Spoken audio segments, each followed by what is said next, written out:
Uncle से पूछ रहे हैं, बेटे अपने बायो ले रखी है, क्या करवाया जाए इसको। फिर किसी दूसरे अंकल से पूछ रहे हैं, बेटे ने बायो ले रखी है, क्या करवाया जाए इसको। हम लोग ऐसे घर घर जाके पूछते थे। जो घर ऐसा लगता था हमें कि ये घर में सब पढ़े लिखे लोग हैं, तो हम उनसे पूछते थे। पापा भी ऐसे पूछते थे, कहीं ट्रेन में जा रहे हैं तो बगल वाले से पूछ लिया, बेटे ने बायो कर रखी है, क्या करवाएं इसको। ऐसे करके तो करियर डिसीजन लिया जाता था, क्योंकि उस जमाने में हम भी इतने भोले वाले थे, हमें पता ही नहीं था करना क्या है, और ना हमारे पेरेंट्स को कुछ पता था करना क्या है। फाइनली पापा को कहीं से पता लगा कि BHMS जैसा कोई कोर्स होता है, bachelor in homeopathic medical science.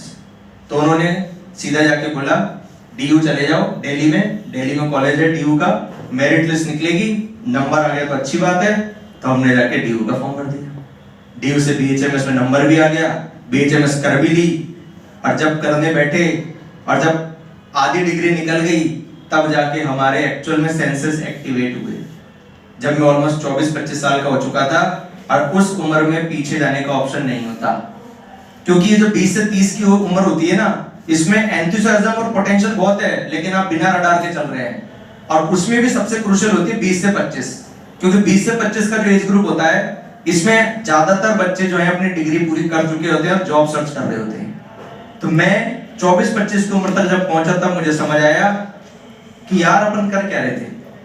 BHMS में मेरी लाइफ का एक कॉम्प्रोमाइज है, जो आज आपको ऑनेस्टली डिस्क्राइब कर रहा हूं मैं, क्योंकि मैं तो डॉक्टर बनने आया था। तो पापा ने कहा जब डॉक्टर ही बनना है तो चल एलोपैथिक ना सही तो होम्योपैथिक बन जा। तो डिग्री जैसे तैसे कर ली, 5-5.5 साल लगे। हालांकि वहां पे भी ईमानदारी से पढ़े, क्योंकि हम उस जमाने के बच्चे हैं जो काम करते थे तो करते थे, बस इतना पता है बोला है ना तो करना है। उस समय हम पे इतना इंटेलेक्ट नहीं था कि हम दरवाजे खोल सके अपने अलग अलग, तो हम बस जो बोला जाता था कर लेते थे। पापा ने बोला करना है बेटा अच्छे से, कर लेंगे, करे जा रहे करके पास आउट हो गए। अब समझ नहीं आ रहा अब क्या करें, तो एक डॉक्टर के साथ रह के प्रैक्टिस करना शुरू कर दिया कि सर हमें प्रैक्टिस ही सिखा दो, होम्योपैथिक प्रैक्टिस कैसे होती है। तो होम्योपैथिक प्रैक्टिस करने लगे। एक सीनियर डॉक्टर सर जयपुर के हैं, वो सीनियर है, प्रैक्टिस भी उनकी बहुत अच्छी है, आराम से महीने का 5-6 लाख कमाते हैं। तो हमने कहा ये बंदा को सिखा सकता है, चलो इसके साथ लग जाए। उसके साथ लग गए, 1-1.5 साल तक लगे हुए हैं, लेकिन लग रहा है यार इनकम तो जैसी कुछ हो नहीं रही है, और गिना चुना पैसा आता है हाथ में, क्या करें। तब मुझे फोन आ गया एक दोस्त का कि यार एलन में रिक्रूटमेंट निकला है, एलन आ जा। और एलन तेरे कोटा शहर में ही है, तुझे कहीं जाने की जरूरत नहीं है, क्योंकि मैं रहने वाला भी कोटा का हूँ। मैंने जाके सीधा यहाँ का फॉर्म भर दिया, रिटर्न हुआ, इंटरव्यू हुआ, डेमो हुआ, सेलेक्ट हो गया, फैकल्टी बन गए। लेकिन उस समय तक मेरे सेंसेस जाग चुके थे, और मेरे सेंसेस जाग गए थे तो मुझे ये समझ में आने लगा था कि पास के जो ईयर्स निकले उसमें क्या क्या नहीं कर सकते थे और क्या क्या कर सकते थे। तो फिर मैंने वहां से जो है ना अपनी लाइफ का मोड़ स्टार्ट किया। अब जब मुझे समझ आ गया कि मैं एक ऐसे एज ग्रुप में खड़ा हूं जहां बहुत ज्यादा बदलाव की गुंजाइश खत्म हो चुकी थी, क्योंकि मैं 27 साल की उम्र में मैंने इसको ज्वाइन किया है, 26 का हो चुका था, 27 में चल रहा था। तो अभी मुझे यहाँ एलन में ऑलमोस्ट 7 साल हो गए, 8वां चालू हो गया है, 7 साल पूरे मैं एलन में बिता चुका हूँ एज ए फैकल्टी। तो जब मैं यहाँ आया, अब मुझे समझ आ चुका था कि लाइफ चलती कैसे है, और लाइफ को चलाने के लिए क्या क्या चाहिए, क्या क्या नहीं चाहिए। तो अब मैं जब यहाँ फैकल्टी बना ना, तो मुझे समझ आ गया कि अब कहीं और हाथ पांव मारने की जरूरत नहीं है। अब आप पे टैग लग चुका है फैकल्टी, इसी करियर को अच्छा बनाओ, कम से कम कुछ और नहीं कर सकते तो इसी करियर को बेस्ट बनाओ। तो उस दिन से मैंने सोच लिया कि यार अपना बेस्ट वर्जन बनना है, कुछ और नहीं बनना। क्या बनना है? Best version of yourself. उस दिन मुझे ये आंखें खुल गई मेरी कि यार अब तक मैं लोगों को कॉपी करता था कि यार अगर उसके से डॉक्टर बन जाता तो आज जिंदगी अलग होती, क्योंकि मेरे साथ के MBBS भी तो बने थे। मैं नहीं बना तो मेरे साथ तो MBBS बने थे ना। तो मैं बैठ के उस समय ये सोचता था यार मैं भी उसके साथ MBBS बन जाता तो मैं भी लाखों छाप रहा होता। यार मेरे साथ वाला वो तो वहां सेलेक्ट हो गया, या उसने वो कोर्स ज्वाइन कर लिया, मैं भी तो वो कर सकता था। और मैं कंपैरिजन से ही 5 साल गुजरा हूं। मेरी जो 5 साल की जिंदगी है वो सिर्फ कंपैरिजन में निकली है। मैं अपना कुछ नहीं कर रहा हूँ, सिर्फ कंपेयर कर रहा हूँ लोगों से। मैं ऐसा भी तो कर सकता था, मैं वैसा भी तो कर सकता था, मैं वैसा भी तो कर सकता था। बट जब मैं 27 साल का हुआ तब समझ में आया कि मुझे किसी से कॉपी करने की जरूरत नहीं है, मुझे तो अपना बेस्ट वर्जन बनना है। और उस दिन समझ आया कि मुझे अपना बेस्ट निखिल अंदर से बाहर निकालना है। मुझे कुछ और करने की जरूरत नहीं है, बेस्ट वर्जन ऑफ योरसेल्फ करने की जरूरत है। उस दिन के बाद से फिर मैंने पीछे मुड़ के नहीं देखा, और मैं सोचा कि अब जब इस करियर में उतर चुके हैं तो इस करियर को बेस्ट बनाना है। तो मैंने बहुत अपने ऊपर वर्क किया और ये सोचा कि कैसे बेस्ट टीचर बन सकते हैं, कैसे अच्छा पढ़ा सकते हैं, क्या चीज करके जो है बच्चों को समझ आ सकता है, उसी पे फोकस किया। मैं ये नहीं कह रहा कि मैं बेस्ट टीचर बन चुका हूं, बट मैं उस दिशा में काम कर रहा हूं। क्योंकि मुझे दिशा समझ आ गई है। अब मेरे अंदर रडार लग चुका है। और मेरी 20 से 27 साल तक की जो उम्र थी, 7 साल वो बिना रडार के चली। अब मेरी तो कट गई और मैं तो एक उस पड़ाव में आ चुका हूं कि मेरी लाइफ में सैचुरेशन आ गया है। और जिस प्लेटफॉर्म में खड़ा हूं ना, इस प्लेटफॉर्म में पैसे की कमी नहीं होती है। तो पैसा तो आ गया, ब्रेड एंड बटर मेरा घर का चल रहा है। अब मैं पैसे को लेकर चिंतित नहीं हूं। लेकिन अब जब बैठ के सोचता हूं ना कि यार वो 20 की उम्र से लेकर 27 की उम्र का जो 7 साल था, उसमें अगर मेरे अंदर कोई रडार फिट कर देता ना तो जिंदगी और अच्छी हो सकती थी। लेकिन मैं इस चीज का गम नहीं मनाता हूं कि यार जिंदगी बर्बाद चल रही है, क्योंकि इस प्लेटफॉर्म पे आगे जिंदगी मेरी अच्छी चल रही है, ब्रेड एंड बटर बढ़िया चल रहा है मेरा, और घर में सफिशिएंट अमाउंट ऑफ मनी आ जाती है। तो पैसे की तरफ से मैं चिंतित नहीं हूं। लेकिन ये लगता है कि जो हम जैसे लोगों के साथ होता था 90s किड्स के साथ, वो अब 21st सेंचुरी वालों के साथ तो बिल्कुल नहीं होना चाहिए, स्पेशली जो 2021 में जी रहे हैं। तो इसलिए मैंने अलग से क्लास रखी है कि हम कुछ ऐसी चीजों पे बात कर पाए जो चीजें वाकई बच्चों के लिए जरूरी है। अगर आप वाकई अपनी लाइफ को एनहेंस करना चाहते हैं या चाहते हैं कि मेरी लाइफ में वाकई कुछ अच्छा हो, तो कुछ चीजों पे बहुत फोकस करने की जरूरत है। तो आज आप सबकी उम्र क्या है? 20 के आसपास ही हो ना? 20 के ऊपर तो शायद ही कोई होगा। सब ज्यादातर 20 के अंडर 20 है, या हो सकता है इस साल 20 के हो जाएंगे।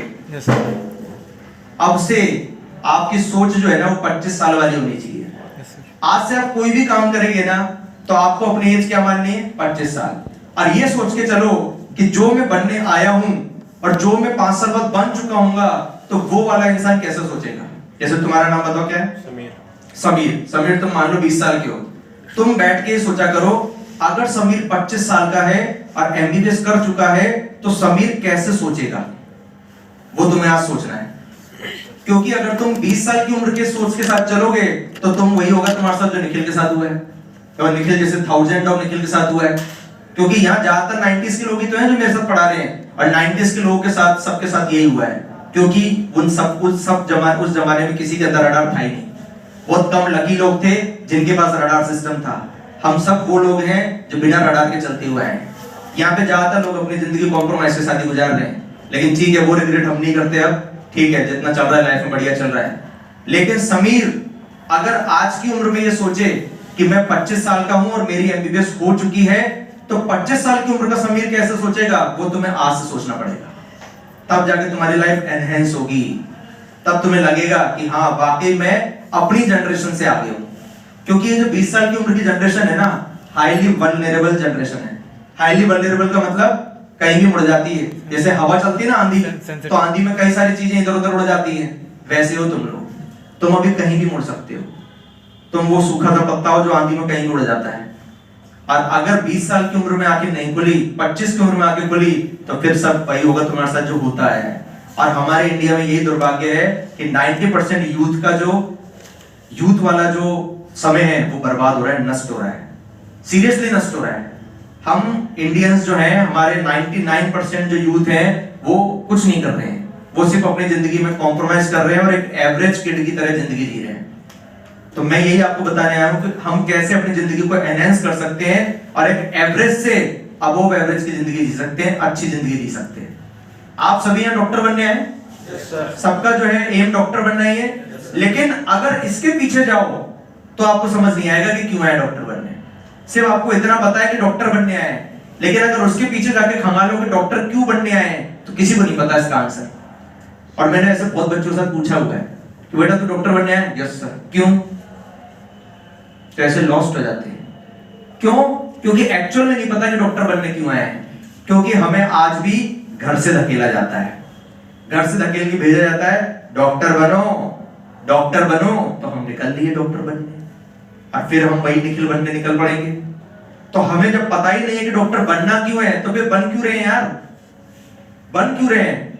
आज आप 19-20 साल के हो तो आपको 20 साल के अनुसार नहीं सोचना है, आपको 25 साल की उम्र के अनुसार सोचना है। 5 साल आगे का सोच के चलो। 25 साल का अगर मैं हूं तो मैं कैसे सोचूंगा? 25 साल का लड़का जो है ना, सबसे पहले ये सोचता है कि लाइफ चलती कैसे, पैसे से चलती है ना, अल्टीमेटली पैसे ही चाहिए ना। और ज्यादातर लड़के यहाँ पे इसलिए डॉक्टर बनने आए क्योंकि उनको पता है डॉक्टर मोटा छापता है। यही सबका माइंडसेट होता है माइक्रो लेवल पे। अंदर आत्मा सबकी यही जानती है, सबकी आत्मा में ये लिखा हुआ है डॉक्टर मोटा छापता है इसलिए यहाँ आए। तो अल्टीमेटली मनी मैटर करती है ना, और मनी से घर चलता है ना। तो फिर मनी के बारे में 30 की उम्र में क्यों सोचोगे? अभी क्यों नहीं सोच सकते मनी के बारे में? और मनी कैसे काम करती है, मनी कैसे डेवलप होती है, ये किसी स्कूल में नहीं सिखाया जाता इंडिया के। सीखा क्या आपने? आप 12वीं तक सीख के आए, किसी ने कोई मनी के बारे में बात करी? मनी कैसे पैदा होती है किसी ने बताया? किसी ने नहीं बताया और आगे भी नहीं बताएंगे तुम्हें। ये एक ऐसा सब्जेक्ट है जो तुम्हारे साथ कभी कोई डिस्कस नहीं करेगा, तुम्हारे पेरेंट्स भी डिस्कस नहीं करेंगे, कोई नहीं बताएगा। सिर्फ वही पेरेंट्स बताते हैं जो बिजनेसमैन होते हैं या जिनका काम है रोज गल्ले पे बैठना। वो अपने बच्चे को सिखाते हैं कि मनी कैसे काम करती है, इसलिए उनका बच्चा भी वही बिजनेस करता है जो उनके बाप ने किया है। वो आते ही नहीं है यहाँ कोटा, वो नहीं आते हैं कोटा। कोटा वो लोग आते हैं जो ज्यादातर सर्विस क्लास के लोग होते हैं, जिनके पापा 9 to 5 की जॉब कर रहे हैं। बिजनेसमैन का बच्चा बहुत रेयरली आता है, क्योंकि उसको समझ आ चुका है मनी वर्क कैसे करती है। और सबसे बड़ा दुर्भाग्य देखो, जब जिंदगी चलती ही पैसे से है तो कोई नहीं सिखाता कि पैसा कमाते कैसे हैं। हम यहाँ आ गए क्यों? क्योंकि हमें पता है डॉक्टर बनेंगे तो मोटा पैसा कमाएंगे, और वो मनी का माइंडसेट लेके हम यहाँ डॉक्टर बनने आ गए। अब डॉक्टर बनने आ तो गए, लेकिन जब हमारा ड्रीम ही नहीं है तो फुलफिल कैसे होगा? क्योंकि हम ड्रीम थोड़ी लेके आए थे। बहुत 1% बच्चे होते हैं जो ये ड्रीम लेके चलते हैं कि हाँ मैं एक्चुअल में डॉक्टर बनना चाहता हूं क्योंकि मुझे उस डॉक्टर वाले प्रोफेशन से प्यार है। वो बहुत कम बच्चों के अंदर होता है। जिसके अंदर वो चीज आ जाती है ना कि नहीं मैं इसलिए डॉक्टर बनने आया क्योंकि मुझे उस प्रोफेशन से प्यार है, तो फिर वो उस हिसाब से सोचना शुरू कर देता है। तो फर्क नहीं पड़ता कि आप धकेले गए हो या फिर आप जो है ड्रीम की वजह से आए हो। अल्टीमेटली अब तो आप यहाँ आए तो डॉक्टर ही बनने आए। तो सबसे पहले इसी टॉपिक पे बात कर लेते हैं कि क्या हम डॉक्टर बन पाएंगे, और बनेंगे तो कैसे बन पाएंगे। तो कितने बच्चे हैं जो एक्चुअल में अब डॉक्टर बनना ही चाहते हैं? सभी बनना चाहते हैं, ठीक है। 5 साल बाद आप डॉक्टर बन जाएंगे। आज से ये सोचिए कि आज से 5 साल बाद मैं डॉक्टर बन जाऊंगा तो डॉक्टर समीर कैसा बिहेव करेगा, ये आज से डिसीजन लिया जाएगा। आज से अगर डॉक्टर समीर ये डिसीजन ले ले कि 5 साल बाद का डॉक्टर समीर कैसे बिहेव करने वाला है, तो शायद ही डॉक्टर बन सकता है। क्योंकि हमारी बॉडी लैंग्वेज डिसाइड करती है कि हम डॉक्टर बनेंगे कि नहीं बनेंगे। फिजिक्स, केमिस्ट्री, बायो की नॉलेज तो बहुत बाद में आती है, और इतना तो कुछ आता ही नहीं है पेपर में। लल्लू पेपर तो आ रहा है तुम्हारा बैक टू बैक, क्या बाकी उसमें नॉलेज वाली चीजें आती हैं? अगर आप पिछले 3 साल के पेपर खंगालोगे, इतना लल्लू पेपर आ रहा है कि नॉलेज तो पूछ ही नहीं रहे वो आपसे। तो फिर वो पूछ क्या रहे हैं? वो आपके अंदर का असली डॉक्टर निकालना चाहते हैं, वो आपका माइंडसेट रीड करना चाहते हैं, वो आपका प्रेजेंस ऑफ माइंड चेक करना चाह रहे हैं। क्योंकि हर साल जो बच्चा सेलेक्ट नहीं हो रहा है वो क्या बोलता है, सर पेपर तो मुझे आता था लेकिन मैं ऐसी गलती करे आया, मैं सिली मिस्टेक करे आया, मैं हड़बड़ी करे आया, मैं टाइम मैनेजमेंट नहीं जानता था। ऐसी वजह से जो है बच्चे सेलेक्ट नहीं हो रहे हैं। पेपर उनको पूरा आता है। बहुत कम बच्चे होते हैं जिनके पास नॉलेज नहीं थी, क्योंकि एलन में 1 साल पढ़ के आप बहुत आराम से उस पेपर को डील कर सकते हो जो पिछले 3 साल से आ रहा है। बिल्कुल लल्लू पेपर आता है।